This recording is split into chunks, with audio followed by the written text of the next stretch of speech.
In this video, I'll show you how to make a copy of a page in Canva using both mobile and desktop so you can duplicate your design in seconds. First, open your design inside Canva. Make sure you're on the page you want to copy. If you're using the Canva mobile app, tap on the page so it's selected. Then look for the duplicate icon, which usually looks like two overlapping squares. On some phones, you may need to tap the three dots menu to see the duplicate page option. Tap it once and Canva will instantly create an exact copy of that page right below the original.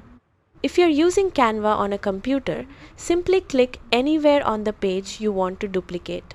Then click the duplicate page icon above the canvas or right-click on the page thumbnail and select duplicate page.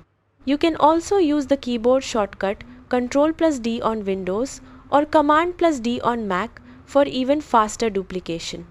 The copied page will appear immediately after the original, and you can now edit it without affecting the first version.